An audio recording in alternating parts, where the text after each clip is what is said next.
Dice el versículo 1: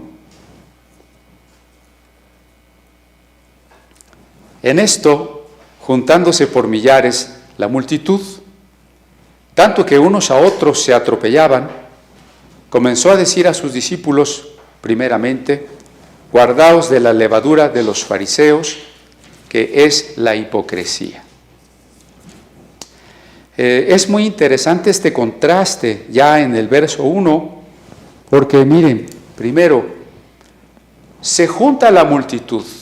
Las personas quieren ver a este hombre que ora por los enfermos, que echa fuera a los demonios, este hombre que enseña las Sagradas Escrituras de una manera diferente, con autoridad que revela el amor de Dios. Pero esto es significativo porque en el capítulo 11, en el versículo 29, se dice: y apiñándose las multitudes, es decir, un capítulo anterior, ya se nos relata otra ocasión donde igualmente se conglomeró la gente. Y lo interesante es que en ese verso 29 del capítulo 11 dice: Jesús les dijo: esta generación es mala. Jesús no está preocupado por la aprobación de las personas. Y esto tenemos que tenerlo presente cuando más adelante el texto nos hable de la hipocresía y nos hable del miedo. Por lo pronto Jesús predica de una manera que manifiesta su preocupación por la verdad y no por la aprobación de las personas. Y no es que Jesús no ame a las personas. Precisamente, la proclamación de la verdad es una manifestación de amor por las personas. A pesar de que algunas ideologías hayan difundido profusamente sus frases vacías y mentirosas, como la que dice que si no estás de acuerdo, discriminas. No es cierto. Que odias con quien no estás de acuerdo. El derecho a disentir, el derecho a no estar de acuerdo nos pertenece a todos y en ningún momento significa que odiemos, ni siquiera significa que discriminemos. Por eso Jesús dice la verdad por amor a las personas. Las personas no necesitan que se les consienta, no necesitan que se les diga cosas bonitas. No necesitan que solo se les hable de promesas y maravillas y soluciones a sus problemas. Las personas no necesitan eso. Las personas necesitan la verdad a sus corazones. Y por eso, mirando la actitud que estas personas tienen, Jesús, cuando se junta a toda esa gente, les dice claramente: ustedes son una generación perversa. Sí, están aquí porque han oído cosas que les interesan, que les han tocado, han visto milagros, pero ustedes están esperando todavía una señal porque en ustedes hay incredulidad. Por eso cuando en el capítulo 2 se vuelve a decir que la gente se juntó, pues es interesante, que en vez de sentirse ofendidos y decir ya no vamos a ir a ver a ese predicador que nos dice que somos malvados, regresaron. Y quizá regresaron más, porque ahora el Evangelio de Lucas describe que se atropellaban unos a otros. Era tanta la multitud que las personas se empujaban. Y cuando esa multitud se acercó, Jesús se dirigió a los más próximos, a sus discípulos, y les dice: guardaos de la levadura de los fariseos. Y aquí otra vez nos lleva al contexto del capítulo anterior. ¿Cómo terminó el capítulo anterior? Diciéndole, dice el 11:53, diciéndoles Jesús a los fariseos estas cosas, los escribas y los fariseos comenzaron a estrecharle en gran manera y a provocarle a que hablase de muchas cosas, acechándole y procurando cazar alguna palabra de su boca para acusarle. El capítulo termina con una intensificación del conflicto entre los fariseos y los escribas contra Jesús. Y entonces Jesús tiene que advertir a sus discípulos claramente también, y les dice: guárdense de la levadura de los fariseos. ¿Qué es la levadura? La levadura, bueno, son una especie de bacterias que fermentan, como es el caso de la levadura en el vino, en la cerveza, en el tepache, en el yogur, los búlgaros. Pero a la levadura que se refiere aquí, el contexto, es la levadura en el pan. Cuando el pan no se ha fermentado y se hornea sin fermentar, queda una especie de galleta dura y de poco sabor. Antiguamente el pan se comía de esa manera, hasta que en una ocasión los panaderos del faraón se emborracharon y dejaron la masa sin hornear, y entonces al otro día se suponía que la masa se había echado a perder. El faraón ordenó que con esa masa fermentada los panaderos hicieran pan y se lo comieran como castigo. Cuando empezaron a hornear esa masa fermentada, resultó que olía muy sabroso, y cuando se lo comieron estaba muy suave y no les hizo daño. Ahí se descubrió que el pan con levadura era más agradable para comer. Y por eso es que aún nuestras amas de casa preparan sus pasteles, y una vez que tienen la masa lista, ponen la levadura y esperan que la levadura fermente, que se multiplique y llene toda la masa, y entonces hacen su pastel. Pero en esta analogía que ahora hace Jesús, la levadura no tiene un sentido positivo, como sí lo tiene en otra parábola donde representa el reino de Dios. Aquí tiene un sentido negativo, y Jesús dice claramente qué es la levadura. Y dice: la levadura es la hipocresía. En el capítulo 11 ya también lo vimos varias veces, cuando Jesús se refiere y les habla directamente a los fariseos. Miren, ¿se acuerdan? El verso 44. Ay de vosotros, escribas y fariseos, hipócritas. Claramente les dice Jesús: ustedes son unos hipócritas. Ahora Jesús reitera: ¿cuál es la levadura de los fariseos? La hipocresía. La palabra griega hipocrisis suena casi igual que el español. Se refiere a la actuación en el teatro, al papel de los actores. ¿Y eso qué quiere decir? Que alguien puede actuar y hablar de manera que parezca, pero que no es. No hay autenticidad.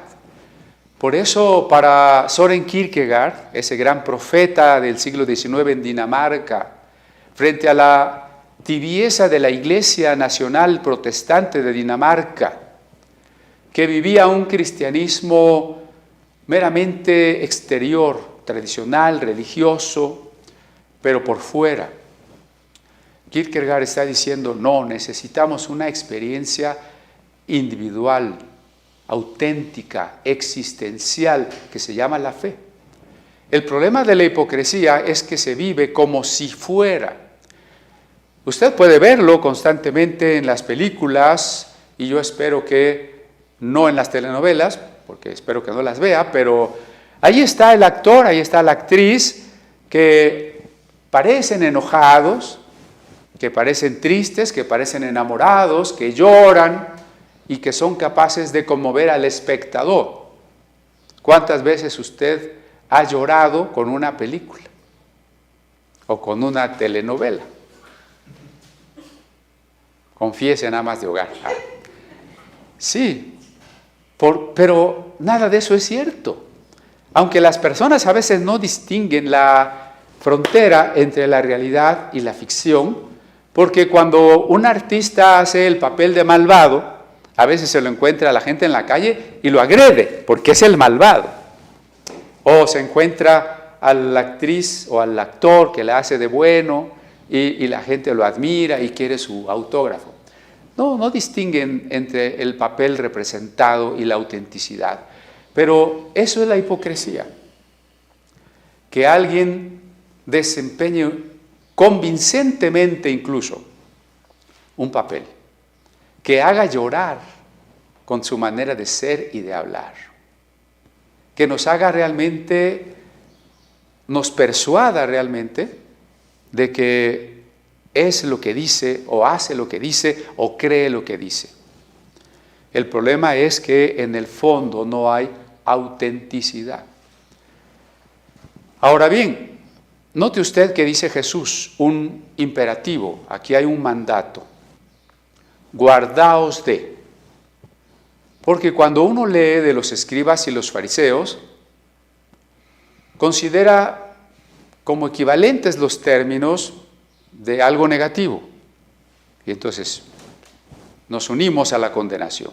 Ah, sí, los fariseos. Allá en la antigüedad, los fariseos, los escribas. En cuantas pastorelas y obras de teatro, el teatro comenzó como auto sacramental, no aparecen los fariseos como los malvados. Bueno, pero los fariseos no solo representan a aquellos personajes de los tiempos de Jesús. Los fariseos existen hoy. Ah, sí, claro, pero bueno, ese no soy yo, decimos cada uno de nosotros. ¿Quién es el fariseo? Ah, sí, los hipócritas, los que están por allá, son los hipócritas. Ojalá que el hermano fulano oiga este mensaje para que le caiga la piel. El fariseo siempre es el otro, ¿no? Cuando Jesús dice guardaos de los fariseos, nos está advirtiendo como muy parecido como en aquella ocasión en que nos dice, bueno, estén alertas, velen, oren, porque la carne es débil y no caigan en tentación. El ser fariseos, el ser alcanzados, fermentados por la levadura de los fariseos, es un peligro constante, es una tentación que tenemos que reconocer. Por eso cuando Jesús advierte, guardaos de la levadura, nos está diciendo a nosotros, a mí, a usted, no piense en el otro, piense en usted. Lo que hemos explicado a lo largo del Evangelio y especialmente del capítulo 11, donde hablamos del Padre Nuestro, y hablamos de cómo orar y buscar a Dios, es una insistencia en que nuestra entrega a Dios debe ser total, que nuestra rendición a Él en la llenura del Espíritu Santo debe ser absoluta. Si nuestra entrega no es auténtica, no es existencial, no es completa, entonces en muchos aspectos de la vida estamos actuando como cristianos. Pero fíjese cómo digo, actuando en el sentido del actor. Y eso es la hipocresía. Entonces la hipocresía abarca un abanico muy amplio, desde aquel que canta las alabanzas como si adorara a Dios. Incluso puede sentirlas y pueden conmoverle, y puede cerrar los ojos y levantar las manos, pero su vida es una vida de adoración, de postración. Actuar como si, cantar como si, orar como si, predicar como si, saludar y portarme en la iglesia como si, pero falta la profundidad de la entrega. Esa es una manera de la hipocresía. Cuando digo que los fariseos todavía existen, es porque el judaísmo actual, de su rama ortodoxa sobre todo, es el judaísmo heredero de todas las tradiciones y las posturas teológicas del fariseísmo. Los fariseos existen.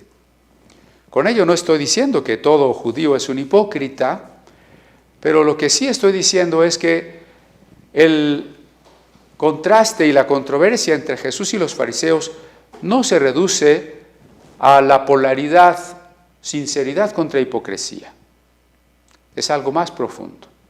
Si Jesús estuviese pugnando solamente por un corazón sincero, pues se parecería a cualquier otro maestro religioso o a cualquier otro maestro de ética, que los hay muchos, que pueden decir, haz las cosas desde el fondo de ti, con todo tu corazón. Jesús no está hablando solo de eso. El conflicto entre los escribas, los fariseos, los saduceos y Jesús es más profundo. Los fariseos y los escribas defienden su religión, su tradición, su prestigio, sus creencias, la ley de Moisés. Jesús viene anunciando una nueva realidad. Jesús viene para dar comienzo a la nueva creación. Como dirá después Pablo, ustedes son nuevas criaturas en Cristo, las cosas viejas pasaron. Como dirá el Apocalipsis, vi cielos nuevos y tierra nueva. Jesús apareció para iniciar la nueva creación. El fondo del conflicto no es la hipocresía contra la sinceridad solamente, es algo más que eso. Es la tradición, es la religión, es el prestigio y la posición social contra algo que es absolutamente nuevo y que proviene del cielo, que proviene de Dios, una nueva creación. Entonces Jesús le está diciendo a los discípulos, no vivan como si fueran justos, no vivan como si cumplieran la ley, no vivan como si fueran buenas personas, no vivan como si amaran a Dios, no. Entréguense completamente a Dios, ríndanse, sean llenos del Espíritu Santo y vivan la nueva creación. De lo contrario, estamos actuando. Con mucho esfuerzo, sí. Por supuesto que hay actuaciones que a veces llegan a minar la psicología de una persona. Por ahí hay una actriz que tuvo un papel en la película El Exorcista cuando niña y realmente su vida está destruida. Y como ella, muchos otros actores que se identificaron con papeles diabólicos están destruidos. Pero nosotros tenemos que ir más allá de un tratar de sentir, de convencer, de desempeñar un papel. Tenemos que entregarnos verdaderamente a Cristo, ser llenos del Espíritu Santo y vivir la nueva creación que no procede de nosotros, sino que es Dios quien nos infunde esa vida nueva, que es vida proporcionada por Él, como dice el Evangelio de Juan, Jesús, el Verbo, es la vida de los hombres. Esta es realmente la oposición, como debemos entenderla. Por eso Jesús añade después, nada hay encubierto que no haya de descubrirse, ni oculto que no haya de saberse. En este desempeñar un papel que en el fondo no se es, hay una dicotomía entonces entre lo que parezco y lo que soy. Es una especie de actitud que tuvo Adán cuando pecó. Y oyó la voz de Dios que se paseaba por el huerto como un jardinero que había plantado su jardín, el jardín del Edén, y se escondió. Y entonces Dios le dice, hombre, ¿dónde estás tú? Estoy escondido porque estoy desnudo. Es decir, hay algo que ocultamos. El hombre no se había dado cuenta de su desnudez. Cuando pecó se dio cuenta de su desnudez. ¿Eso qué quiere decir? Que cuando pecamos ya no estamos dispuestos a ser conocidos tal y como somos. Nos escondemos. Como Adán y Eva tejieron delantales de higuera y procuraron tapar su desnudez. Hay muchas cosas que nosotros no queremos que los demás sepan de nosotros. Hay muchas cosas que pensamos, imaginamos, deseamos en nuestro fuero interno. Y hay muchas otras acciones que realizamos en lo secreto de nuestra recámara, de nuestra casa, de nuestro teléfono, de nuestra computadora. Pero nada hay encubierto que no haya de descubrirse, ni oculto que no haya de saberse. Por tanto, todo lo que habéis dicho en tinieblas, a la luz se oirá, y lo que habéis hablado al oído en los aposentos, se proclamará en las azoteas. Lo que será conocido de nosotros, muchas veces en esta vida, en que nos alcanzan las consecuencias de nuestra manera de ser, pero sobre todo en el juicio, no es lo que los demás vieron, lo que todos supieron, lo que nosotros quisimos mostrar de nosotros mismos. Lo que se va a saber y lo que va a contar más que todas las cosas es lo que no se vio, es lo que no se supo, es lo que no quisimos que se supiera. Eso. De ahí la importancia de guardarse de la hipocresía. Si en mí hay una distancia entre lo que, el papel que desempeño, lo que quiero ser, lo que como si fuera hago, y lo que realmente soy, en el juicio eso se va a manifestar muy claramente. El Apocalipsis lo expresa con el símbolo de, y los rollos donde estaban escritas las obras de cada uno fueron desenrollados y las obras fueron leídas frente a una gran multitud que estaba allí reunida frente al gran trono blanco. Claro, Juan vive en un tiempo donde el conocimiento se transmite por escrito en rollos de pergamino.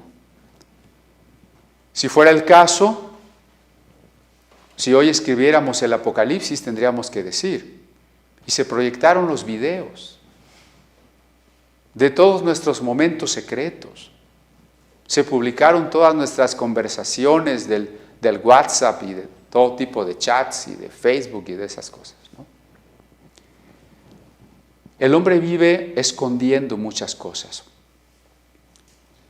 La maldad que hay en el mundo es indescriptible.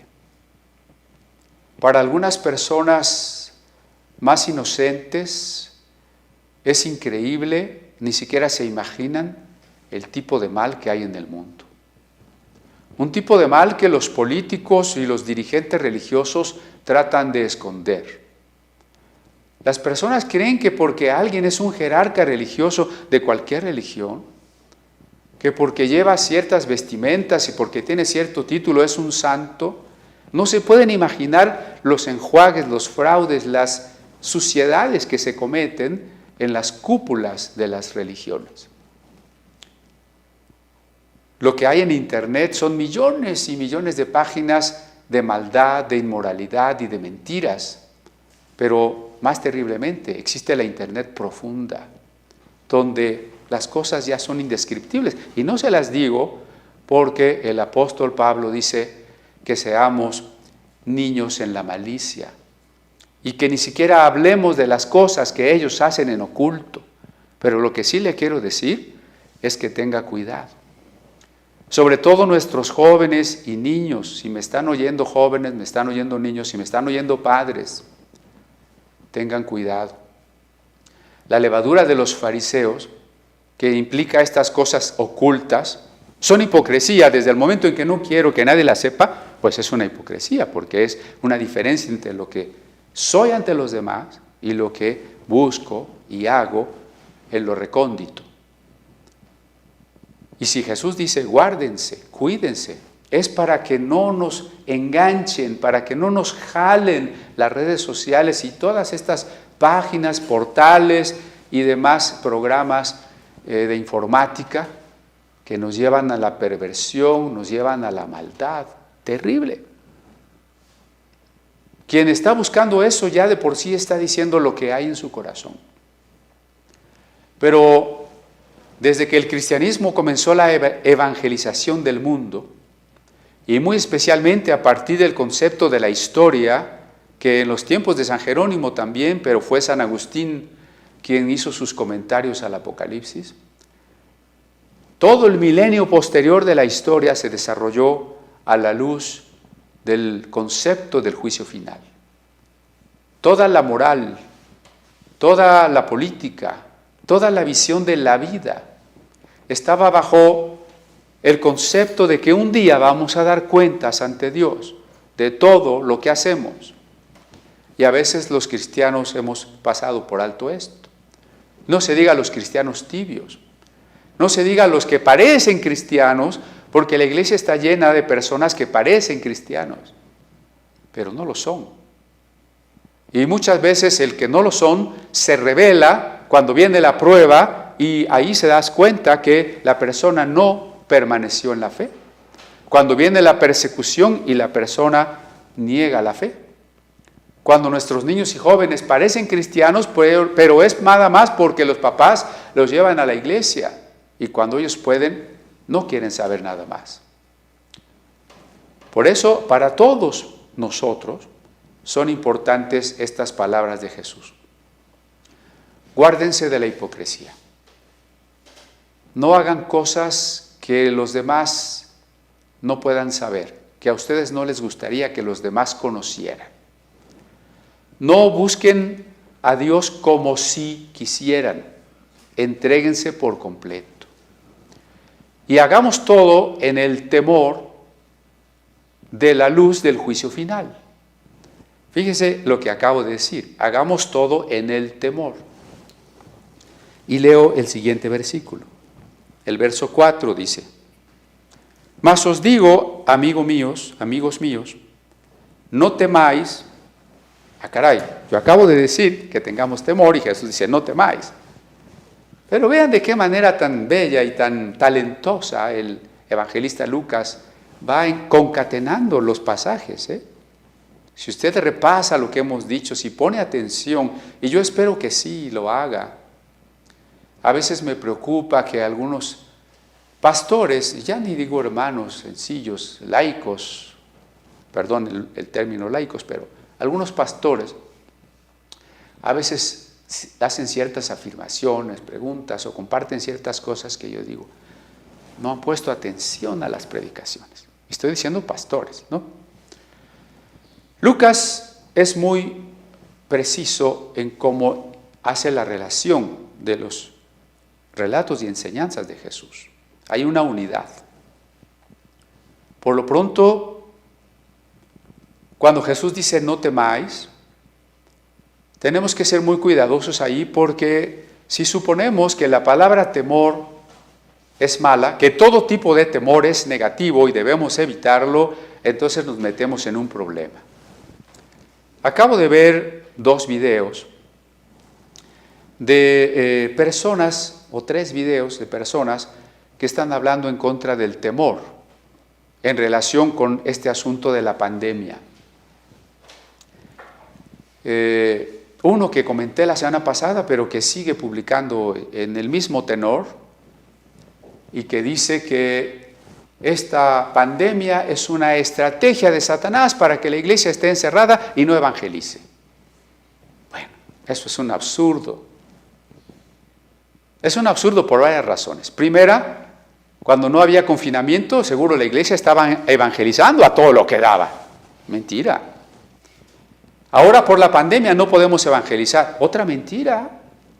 Las personas están tan necesitadas, tan temerosas, que de la manera que sea, pero seguimos evangelizando. El día de hoy se está transmitiendo un programa nuestro en el estado de Veracruz, por televisión. Pero tercer absurdo, el diablo nos encerró para que no podamos evangelizar, pero oye, también encerró a la gente para que no vaya a las cantinas, a los bares, para que no haga todo eso. ¿También al diablo le interesa que la gente no vaya a la cantina? Que no vaya a los conciertos de rock, que no vaya a los partidos de fútbol. Todo eso le interesa mucho al diablo y por eso su estrategia es encerrarnos. ¡Qué tontera! Pero bueno, este pastor y otros 2 comentarios de los videos que les digo coinciden en otra cosa. Dicen, es que no debemos tener temor. Cuando nos dicen que nos quedemos en casa, en realidad es una mentira, esto es una conspiración. Los conspiracionistas están a la orden del día, ¿no? Esto es una conspiración, es una mentira, solo nos quieren infundir miedo, pero la Biblia dice que el amor echa fuera el temor y que Dios no nos ha dado espíritu de temor. Entonces, fuera todo temor, no hay coronavirus. Cuando vemos esta falacia, ¿no? Una falacia es cuando de unas premisas donde la conclusión no está, pues tú sacas una conclusión totalmente inválida. Y decía otro que ni siquiera era cristiano, pero que su video se ha compartido en grupos de pastores. Decía lo mismo. ¿Por qué tenemos miedo a la muerte? Bueno, pues si nos vamos a morir, pues salgamos, pero sin miedo. Muy al estilo de Heidegger, ¿no? Como si la muerte fuera la mayor obra que podemos hacer en la vida. Tontería heideggeriana que sirvió al nazismo de Hitler. ¿Es verdad que no tenemos que tener miedo? ¿O qué tipo de miedo? Mire, hay un miedo natural. El miedo es un sentimiento, una emoción, mejor dicho, biológica, que Dios ha dado a todos los seres vivos para preservar la existencia. Si cuando usted se acerca a un pajarillo, él no tuviera miedo y no saliera volando, entonces se lo comería cualquier animal inmediatamente. Todos los animalitos están siempre atentos a los posibles depredadores y en cuanto perciben un peligro, huyen. Eso es miedo. ¿No será un demonio que tienen los pajaritos? No, hermano. Es un mecanismo que Dios nos ha dado a los seres vivos para que no nos muramos por cualquier cosa. Imagínese que usted tiene un hijo pequeño que se cree Superman y se sube a la azotea y no tiene miedo de caerse. Y ha sucedido, y se avienta. Pues usted va a ir a recoger, bueno, usted no, alguien va a ir a recoger el cuerpo del niño, ¿no? Sin vida. El miedo nos preserva. Cuidado entonces con generalizar términos. Ahora, cuando hablamos de la pandemia, estamos hablando de un miedo infundado, es decir, un miedo sin fundamento, ¿no? Estamos hablando de un pánico, o sea, es decir, de un miedo descontrolado, patológico, tampoco. Lo único que estamos diciendo es que para preservar nuestra vida, porque aunque sabemos que nos espera una vida eterna, gracias a Dios que nos ha reconciliado con Él, entonces amamos esta vida también, amamos esta creación también, porque estamos reconciliados con Dios. Cuando no estábamos reconciliados con Dios, no amábamos esta vida. Como le ha sucedido a personas que a veces uno se quiere imaginar cómo se debe haber sentido y no lo logra, como para arrojarse al paso del metro. Los grupos anarquistas están siempre publicando y promoviendo el suicidio. Nosotros que estamos reconciliados con Dios, amamos la vida, amamos esta creación, amamos el estar con nuestra familia. Y por eso si en nuestras manos está el preservar nuestra vida con los cuidados, con la actitud prudente que los casos requieren, lo vamos a hacer y debemos hacerlo porque somos templo del Espíritu Santo. Yo preguntaba a algunos pastores, y este hermano que dice que el coronavirus es una mentira y que nada más nos quieren tener encerrados, ¿por qué lo dice detrás de un escritorio? ¿Por qué no lo dice sin cubrebocas y sin ningún cuidado en los hospitales, ahí junto a los enfermos? ¿Por qué? ¿Por qué no se atreve? Eso es hipocresía. Guardaos de la hipocresía. Sí, que los demás se expongan, yo aquí me quedo, yo con mi camarita y en mi casita, ¿no? No es un miedo de los que la Biblia está refiriéndose. Cuando la Biblia habla de no tener temor, está hablando de otra cosa. Está hablando del temor que tiene que ver con cosas espirituales. Ya no tenemos temor de la muerte, porque sabemos a dónde vamos. No tenemos temor del infierno porque nos sabemos perdonados. No tenemos temor del diablo ni de ningún poder porque nada nos puede apartar del amor de Dios que es en Cristo Jesús. No tenemos temor del futuro porque nuestra vida es de Dios. Pero los temores naturales que debemos tener, los tenemos y nos preservan la vida. Entonces sigo leyendo el versículo. Mas os digo, amigos míos, no temáis a los que matan el cuerpo. Jesús no está diciendo que no tengamos ningún temor, sino que no tengamos temores de aquellas cosas que pueden sernos inevitables, pero que afectan solamente nuestra vida temporal. En el caso de los fariseos, ¿por qué relacionar inmediatamente esto? Porque los fariseos eran hipócritas en gran parte y rechazaban a Jesús y blasfemaron contra el Espíritu Santo, como lo veremos más adelante, por temor a qué dirían de ellos, qué opinarían los demás. ¿Recuerdan que hasta el buen Nicodemo vino a Jesús de noche? Si Nicodemo se hubiese presentado abiertamente a buscar el consejo de Jesús, todos sus colegas fariseos le hubieran dicho: bueno, pero ¿qué te pasa, Nicodemo? Tú eres una persona culta, ¿por qué vas a ver ese carpintero ignorante? ¿Cómo? Te vamos a expulsar. Y entonces Nicodemo pues fue de noche y dijo: maestro. También dice otro pasaje que muchos de los sacerdotes obedecían a la fe, mas no querían decirlo por temor a la gente. Incluso en el sentido negativo, los sacerdotes y los miembros del Sanedrín no pudieron y no quisieron aprender a Jesús en público porque no querían que la gente lo defendiera y los condenara a ellos. Jesús fue aprendido en secreto, en la noche, cuando nadie se enterara. Entonces, el contraste entre el miedo a la gente, el miedo al qué dirán, incluso el miedo a que me rechacen o el miedo a que me maten, es lo que está diciendo Jesús. No tengan miedo a los que matan el cuerpo. No tengan miedo a los que los van a rechazar. No tengan miedo a que los critiquen por creer. No por cosas malas, por supuesto. No tengan miedo a que los critiquen por mi causa, diría Jesús. No tengan miedo a que los lleven a la cárcel. No tengan miedo a que los maten. ¿Por qué? Pues porque solo matarían el cuerpo. Este es uno de los pasajes más bonitos de la diferencia entre cuerpo y alma. Porque es un problema muy complicado. En filosofía hay toda un área que se llama el problema mente-cuerpo. Discusiones muy sesudas de los filósofos, si existe la mente o es solo el cuerpo, si existe la conciencia, existe un alma, no existe un alma, ¿por qué? Y en la teología también.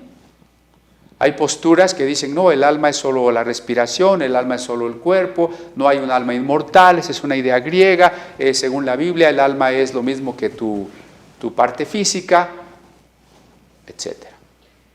Sí, por supuesto los griegos avanzaron mucho en los temas del alma, especialmente con Platón. Sin embargo, el concepto de alma en el mundo hebreo y en el mundo griego evolucionó al mismo tiempo, alrededor del siglo IX a.C., cuando en ambos pueblos comenzó a despertarse la conciencia, la idea de que el alma no se limitaba a los sueños, a una sombra tras la muerte o a la respiración, sino a una parte medular en el hombre y que pervivía a la desaparición del cuerpo. Aquí Lucas es muy preciso en eso, ¿no? Hay una diferencia entre el cuerpo y algo más, puesto que no tenemos que temer a los que matan del cuerpo. Precisamente en esta pandemia, miren, y para que el temor sano permanezca y nos haga cuidarnos, tengo que decirles algunas noticias tristes. Cada semana hemos procurado mantenerle al tanto de algunos hermanos enfermos, incluso de algunos hermanos fallecidos. Esta semana murió el pastor Emilio Escobar, pastor de la primera iglesia bautista de la Ciudad de México, de quien varios domingos hablamos, que estaba enfermo y ha fallecido esta semana. Falleció también un primo de nuestra hermana Liliana Rodríguez, nuestra directora del coro. Vean, son personas muy cercanas. Con el pastor Emilio estuvieron los hermanos del coro también hace unos meses. Murió también un tío de unos hermanos que se congregan allá en la iglesia en Acueducto de Guadalupe, infectados en este momento, pues de la misma familia Hernández allá de Acueducto, varios miembros están infectados. Un hermano de nuestra misma hermana Liliana Rodríguez allá en Chiapas está infectado, está en el hospital. La hermana Eugenia y sus dos hijas también están enfermas. Un familiar de Connie, la hermana Carmen Rojas, está hospitalizada. Y también nuestra hermana Ana María Robles, a quien le mandamos un saludo muy cariñoso, tiene enfermos 3 de sus hermanos y un sobrino. Y ella es la que tiene que cuidar a su hermana enferma, y 2 más están en el hospital. Nuestra hermana Anita es vulnerable. Pues quiero pedirles que por los enfermos y muy especialmente por ella, que corre un gran riesgo y tiene varios enfermos en casa de la familia, intercedamos con todo nuestro corazón, con toda nuestra solidaridad ante Dios, y estemos atentos a la voz del Espíritu que podemos hacer. Convaleciente, pues nuestra hermana Hortensia, mamá de la hermana Lilia Pérez, allá en Cuernavaca, y aunque no de coronavirus, gracias a Dios, pero sí también convaleciendo o luchando contra enfermedad, nuestra hermana Berenice Vélez, con sus quimioterapias contra el cáncer, que son terribles, como ya hemos comentado, nuestra hermana Margarita Macías, allá en Aguascalientes, que es mi madre, estuvo muy grave la semana pasada, con oxígeno y complicaciones ya multifactoriales de una diabetes muy antigua. Entonces, pues realmente tenemos enfermos, hermanos con problemas.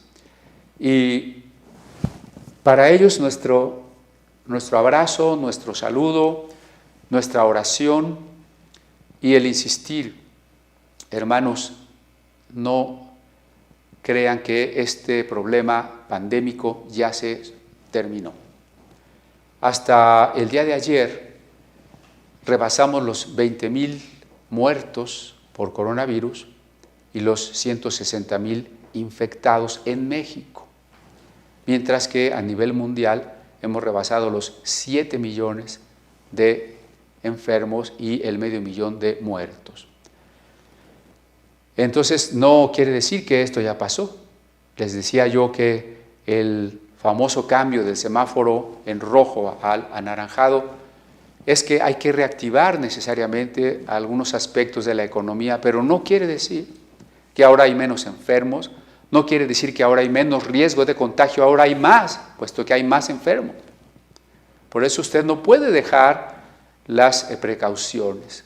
Y por eso es que no podríamos decirle tampoco cuándo vamos a volvernos a reunir en una total libertad, sin que tengamos problemas y posibilidades de que algunos hermanos, debido a la reunión, pudiesen resultar contagiados o contagiar a los otros.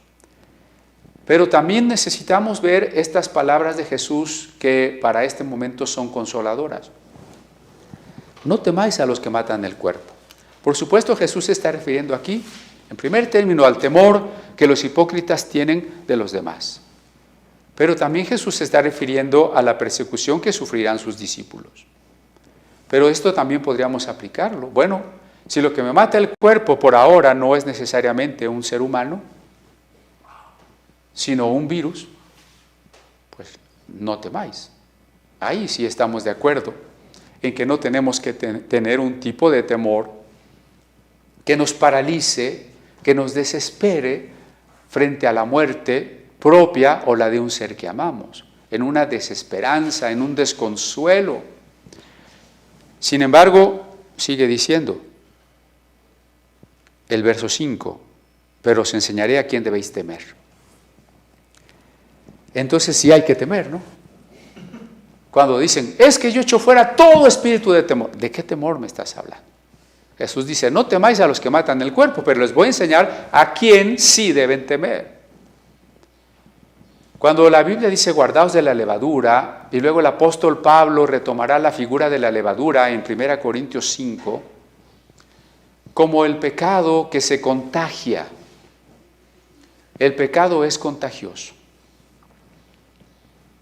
La irracionalidad que predomina hoy en la sociedad, cuando digo predomina es que prácticamente todo el mundo piensa igual, muchas veces me desazona, me desanima y digo, no puede ser posible. ¿Cómo si Dios nos dio un cerebro Si Dios nos hizo seres racionales, ¿por qué predomina la idiotez, la imbecilidad? No, a veces no lo quiero creer. Pero es que la levadura se expande, se contagia. Y por ejemplo, estos que dicen, es que las minorías, los derechos humanos de las minorías, no hay derechos humanos de las minorías. Si son humanos, no son de las minorías, son de todos.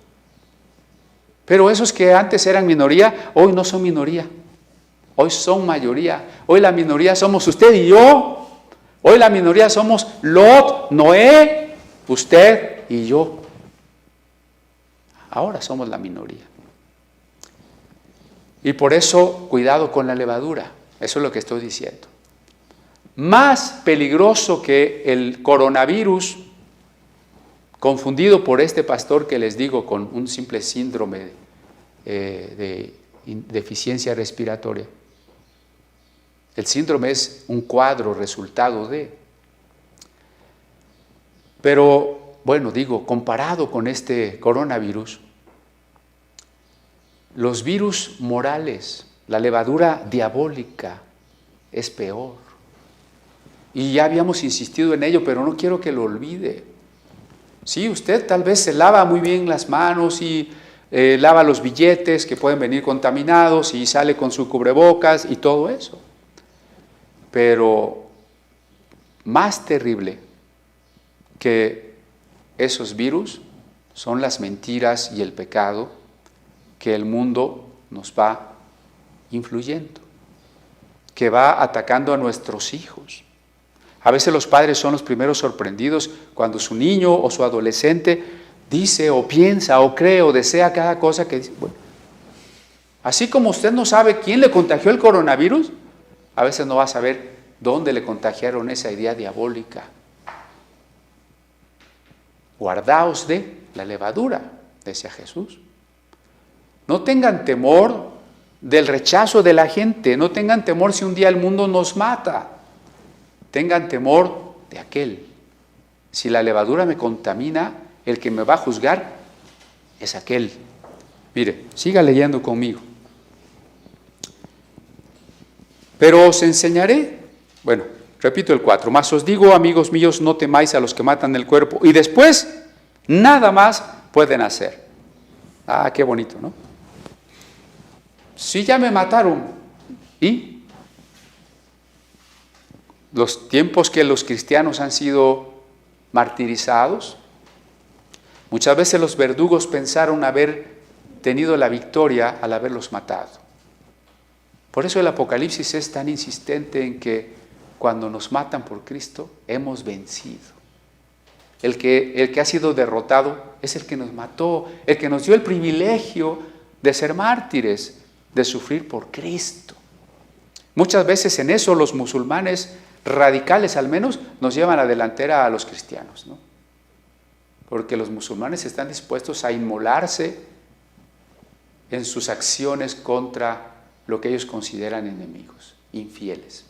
Y los cristianos, no, cuidadito, nosotros queremos tanto nuestra vida, que Dios me permita llegar a los 100 años y dormir tranquilamente en mi camita, rodeado de todos mis bisnietos.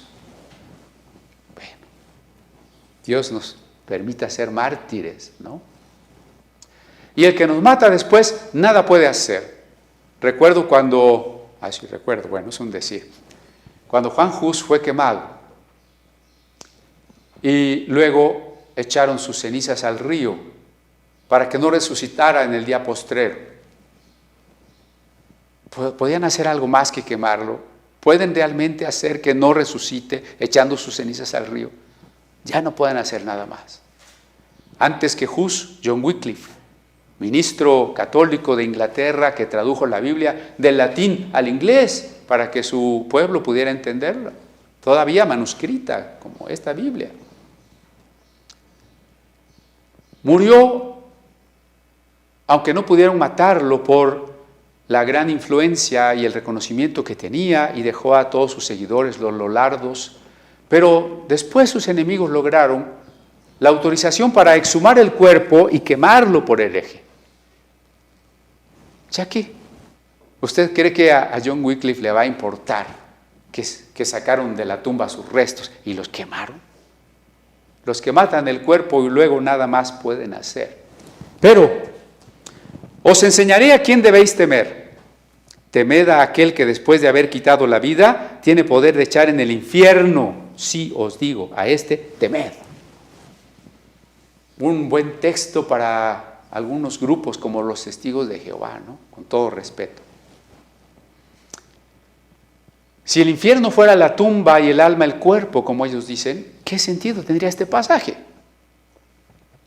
No tengan miedo de los que matan el cuerpo y luego ya no pueden hacer nada. Tengan miedo al que después de que se muere el cuerpo, que después de aquel que nos recoge la vida, puede echar al infierno. ¿Qué va a echar al infierno entonces? Sí, tal vez el cuerpo en la resurrección, pero por lo pronto, lo que hay después de la muerte. Entonces cuando Jesús dice, guardaos de la levadura, y todo ha de ser conocido, todo lo secreto será publicado, tenemos que relacionarlo con este texto. Tenemos que tener miedo de dejarnos contaminar por la maldad del mundo, porque el pecado es contagioso. Tenemos que cuidarnos de no ser lo que decimos que somos y no tener miedo de la sociedad, de nuestro lugar en la sociedad, ni de lo que opinen de nosotros, ni siquiera miedo de que nos persigan. Porque, me voy a adelantar, ahorita regreso, pero voy al verso 8. Os digo que todo aquel que me confesare delante de los hombres, también el Hijo del Hombre le confesará delante de los ángeles de Dios. Vea cómo 2 versos más adelante Jesús va a hablar precisamente de la persecución y de la fidelidad ante la muerte y de seguir confesando a Dios a pesar de que la sociedad esté en contra de nosotros y nos amenace y nos mate. Por eso quería que lo hiláramos todo, ¿no? La levadura nos contamina y un día, cuando nos persigan, quedará más patente, se hará manifiesto quien se creía cristiano, pero al momento de la persecución rechazó. Y mire, hay otras corrientes que podríamos decir son hipócritas. Todas las corrientes de la teología liberal son hipócritas, porque pretenden ser cristianos mientras diluyen el cristianismo en sus teorías sociológicas, antropológicas y relativistas. Porque pretenden ser cristianos al mismo tiempo que tienen miedo de que el mundo los rechace, porque no aceptan las modas del mundo y se ponen a la moda del mundo y se ponen a la par con el mundo a defender las modas del mundo. Entonces sí, hay hipocresía en las iglesias tibias, frías, donde muchos no son verdaderos cristianos. Hay hipocresía en todos los judaizantes que se regresan a la ley. Hay hipocresía en los liberales que contemporizan con el mundo. Hay que decir las cosas claras. Y si usted es uno de ellos, gracias por acompañarnos. Reciba con amor lo que le estoy diciendo. Cuidémonos de esa levadura y todo eso que estamos haciendo mal y toda esa falta de compromiso que tenemos se va a manifestar. Se va a manifestar en la prueba porque el fuego manifiesta la naturaleza de la obra. Y se va a manifestar en el juicio. Y debemos de vivir nuestra vida a la luz del juicio final. Siempre considerando las consecuencias, los ecos eternos de todo lo que hacemos o de todo lo que no hacemos. Y por ello nuestras prioridades deben estar bien colocadas. Yo no tengo miedo de la muerte del cuerpo, no busco la muerte del cuerpo, no soy descuidado con el cuerpo, no soy descuidado en esta pandemia, pero finalmente si mi cuerpo tiene que partir, no tengo ese tipo de miedo, porque sé a dónde voy. Pero sí tenemos que tener otro miedo. Algunos han querido diluir ese miedo porque dicen, bueno, si es que temor de Dios no es miedo de Dios. ¿Cómo le vamos a tener miedo a Dios? Pues sí le tiene que tener miedo a Dios. Pero Dios es amor y Dios es amor. Y ya lo estudiamos en la carta a los Hebreos. Todo padre que ama a su hijo lo castiga. Aquí está Samuel que nos acompañó en el preludio y en los cantos.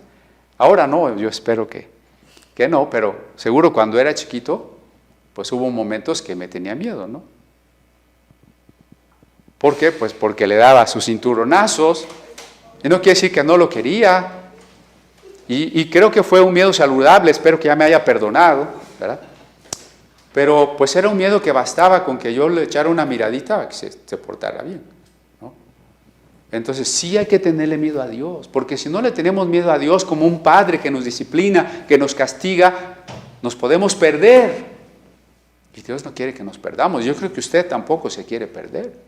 Por eso dice Jesús, sí, tengan miedo de aquel que castiga, tengan miedo de aquel que es un juez justo. ¿Qué es la ira de Dios? Claro, es un antropomorfismo. No es que Dios se enoja como yo me enojo, pero es una manera de decir que Dios siempre reprueba la maldad, que Dios siempre reprueba todo aquello que no conlleva amor y que destruye al prójimo. Y Dios, como juez justo y amoroso, no puede dar lugar a ninguna injusticia. Por eso debemos tener temor de Dios y vivir en el temor de Dios. ¿Qué va a hacer Dios? ¿Cómo va a valorar Dios lo que yo digo, lo que yo hago, lo que yo quiero? Dios, a quien nada se le esconde, sabe perfectamente si yo estoy actuando o si realmente soy. Cuando damos clases de homilética, que es el arte de la predicación, yo les cuento la anécdota que decía un predicador. ¿Por qué la gente llora frente a la actuación de un actor y es insensible frente al sermón?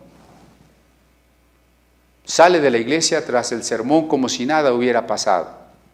Él dice, porque los actores actúan una ficción como si fuera verdad y los predicadores predicamos la verdad como si fuera mentira. Claro, es a veces un problema de homilética, pero es ante todo un problema de nuestro corazón. Tenemos temor de Dios. Él sabe si realmente nos estamos entregando de corazón o no. A Él no lo podemos engañar.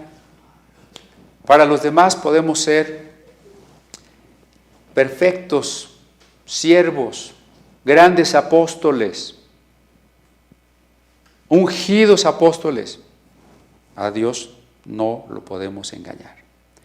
Debemos tener temor de aquel que puede echar nuestra vida en el infierno.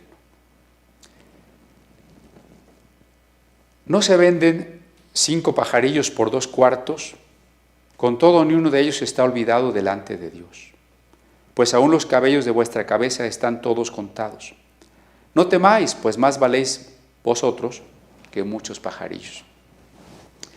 Mire, hay que tratar de hacer un pensamiento coherente. Hemos dicho varias cosas. No tenemos temor de la muerte, pero hay temores saludables que nos preservan la vida. Juntemos ambas cosas. No debemos tener temores infundados ni patológicos, pero debemos tener un gran temor de Dios que nos haga vivir la vida como Él quiere. Eso por un lado, pero ahora juntémoslo con otras cosas que ya hemos dicho. Ser cristiano no significa que usted no se va a enfermar. En este caso de coronavirus, como muchos también han predicado. No significa que por ser cristiano usted no va a tener nunca un accidente. No significa que a usted no lo pueden secuestrar. No significa que a usted no le pueda dar cáncer o que usted se pueda quedar sin trabajo y sin casa. No significa nada de eso.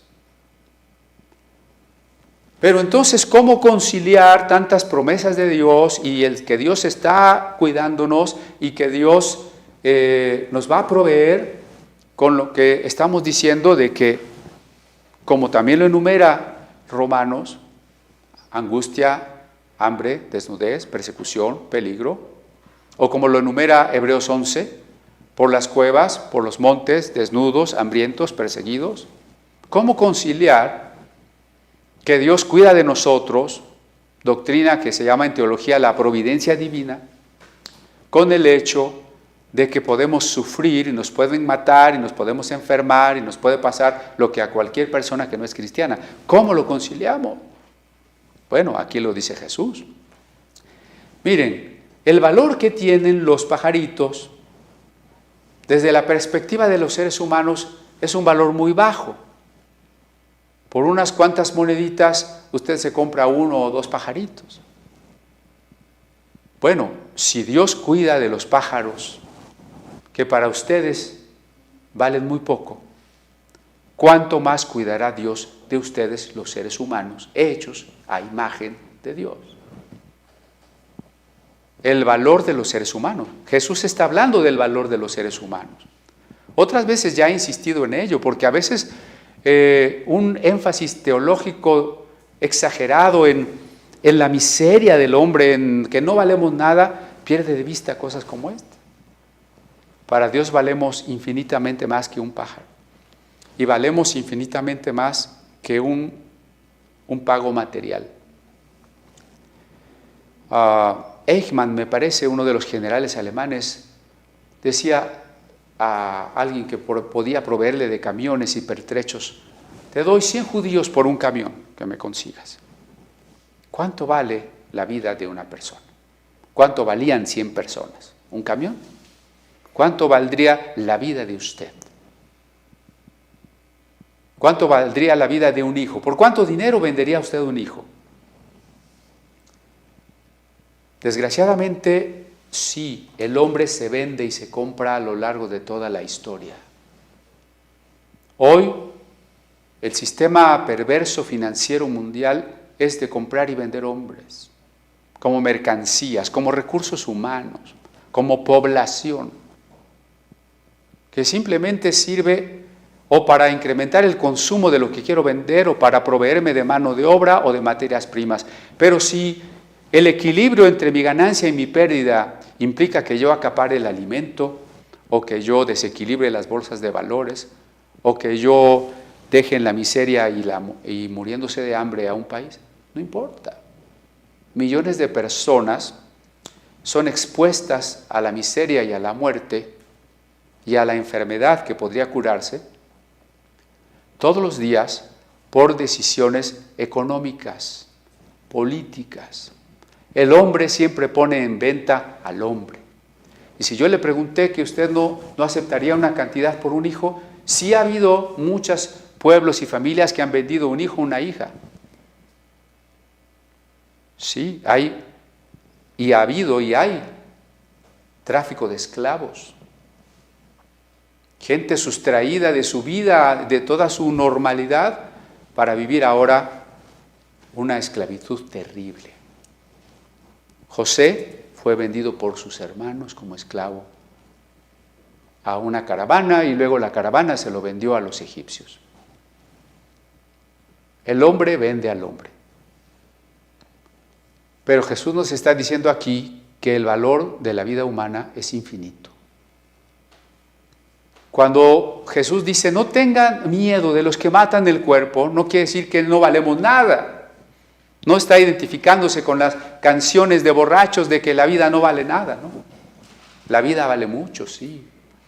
El hombre tiene un valor infinito. Sin embargo, la vida temporal tiene que tocar a su fin. Y por ello no debemos tener miedo de esa muerte, déjeme decir temporal, tan temporal que Pablo le llama dormir. La muerte definitiva es la muerte segunda. Esta muerte temporal, de esta no hay que tener miedo, pero tampoco se la infligimos a nadie, ni se la deseamos a nadie. Al contrario, estamos para evitársela a cualquiera que podamos evitársela. Pero el hombre en general no lo hace así. El hombre vende al hombre, el hombre mata al hombre, el hombre explota al hombre. Todos los días, en la mayor parte del mundo, miles, millones de veces al día. El cristianismo nos da otra posición, otra postura respecto de la dignidad del hombre y de las relaciones que debemos de tener entre nosotros.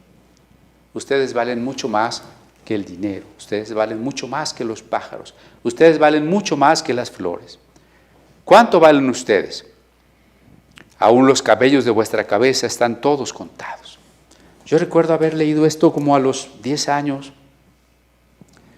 Por cierto, estaba en aquella ocasión en una logia masónica.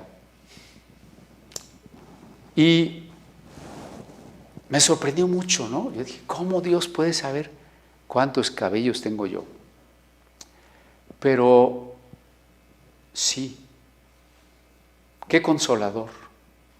Porque lo que quiere decir es que Dios nos conoce, que no hay un detalle de nosotros que se le escape. Un detalle incluso del que nosotros no podríamos estar conscientes. ¿Cuántos cabellos tengo yo? Pues cada día tengo menos, pero no sé cuántos tengo. Y si la gente hubiese comprendido, Jesús hubiera dicho en esta época, aún vuestros átomos están todos contados. Si Dios cuenta nuestros cabellos, no contará nuestras lágrimas, nuestras preocupaciones, nuestros problemas. Si conoce cuántos cabellos tenemos, no conocerá lo que para nosotros es realmente importante, lo que sentimos, lo que anhelamos. Claro que lo conoce. Entonces lo que está haciendo Jesús aquí es hacer una síntesis entre dos contrarios. Por un lado, Dios me ama, Dios provee, Dios me cuida, no debo tener temor. Por otro lado, me van a matar, me van a perseguir, me puedo enfermar, esta vida se termina, puedo sufrir pobreza, hambre, desnudez. ¿Cómo conciliamos esas dos cosas? Pase lo que pase, Dios tiene cuidado de mí. Si me contagio de coronavirus, no es porque Dios me olvidó, mis cabellos están contados. Si me muero, no es porque Dios no estuvo conmigo. Ni la vida ni la muerte nos pueden apartar del amor de Dios que es en Cristo Jesús. Mi cuerpo ha de gastarse cada día. Mis órganos irán dejando de funcionar cada día. Voy a dejar de existir, pero no tengo temor de dejar de existir, porque he vivido en el temor de aquel que es el juez supremo, porque he vivido mi vida a la luz de un juicio final. He creído en este Jesús que me ha traído una nueva realidad. No vivo una vida de hipocresía donde pretendo ser cristiano, o vivir como si fuera cristiano, o portarme como si fuera cristiano para que Dios me bendiga. He vivido una entrega absoluta, una respuesta total de fe al amor de Dios. Por eso no tengo temor de ese tipo. Tengo temor de pecar, tengo temor de fallarle a Dios, tengo temor de ser juzgado. Si me dejo contagiar por la levadura de la maldad, por el virus de la inmoralidad, tengo temor. Pero gracias a Dios, porque para mí y para cada hermano enfermo y para cada hermano que nos está viendo, para cada creyente, es cierto, Dios sabe cuántos cabellos tienes. Y si lo sabe, sabe todo lo que es importante para ti. Si cuida de las aves y cuida de las flores, cuidará también de mí.